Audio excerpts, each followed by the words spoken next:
All right, guys, amendment number 20, 1933. Amendment number 20, 1933. This is 13 years after the Amendment 19. And there's 6 sections to Amendment number 20, written in 1933. Section 1. The terms of the President and Vice President shall end at noon on the 20th day of January, and the terms of Senators and Representatives at noon on the 3rd day of January, of the years in which such terms would have ended if this article had not been ratified, and the terms of their successors shall then begin. Section 2. The Congress shall assemble at least once in every year, and such meeting shall begin at noon on the 3rd day of January, unless they shall by law appoint a different day.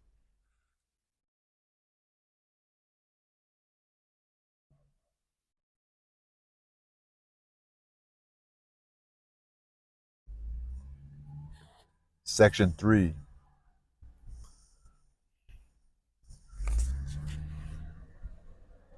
Section 3, Amendment 20. If, at the time fixed for the beginning of the term of the President-elect shall have died, the Vice President-elect shall become President. If a President shall not have been chosen before the time fixed for the beginning of his term, or if the President-elect shall have failed to qualify, then the Vice President-elect shall act as President until the President shall have qualified, and the Congress may by law provide for the case wherein neither a President-elect nor a Vice President-elect shall have qualified, declaring who shall then act as President, or the manner in which one who is to act shall be selected. And such person shall act accordingly until a President or Vice President shall have qualified.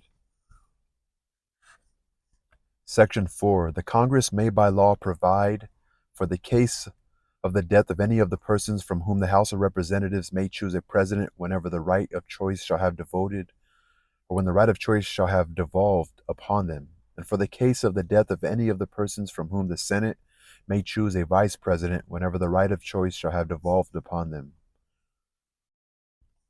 So the House of Reps choose the president, and the Senate may choose a vice president. So Section 5, Sections 1 and 2 shall take effect on the 15th day of October following the ratification of this article of that year, I think 1920.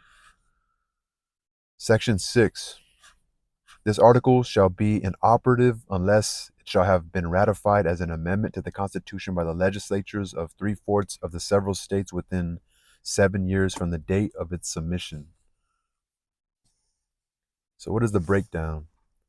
Many of the most consequential amendments to the Constitution, e.g. the first 10 amendments, which are the Bill of Rights, are remarkably brief, while some of the more arcane amendments seem to require more elaborate verbiage.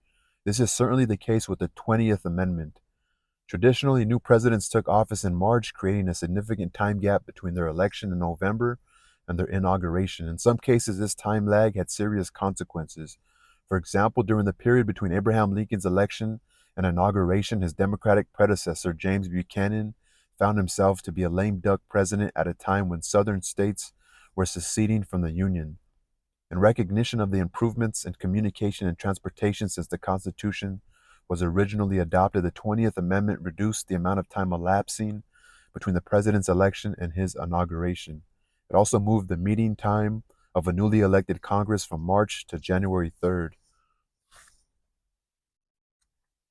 preventing the meeting of a lame duck session of Congress whose actions might not be consonant with the will of the electorate as expressed in the November elections.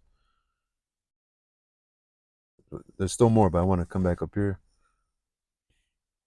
So traditionally, new presidents took office in March, creating a time gap from when they were voted in November, between being voted in November and their inauguration, which used to be in March. So I say November, January, February, March, about 4 months. The remaining parts of the 20th Amendment seek to clarify the role of Congress in determining the remaining parts of the 20th Amendment seek to clarify the role of Congress in determining a plan of succession in case of the death or removal of both the president and vice president. For much of the 19th century, Congress designated the president pro tempore of the Senate as next in line of succession.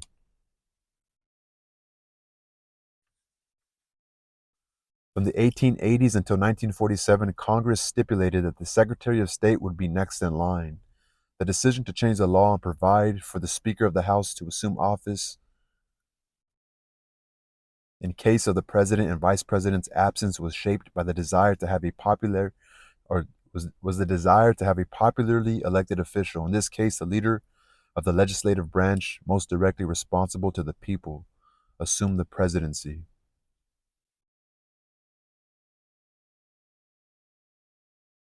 So the House of Representatives.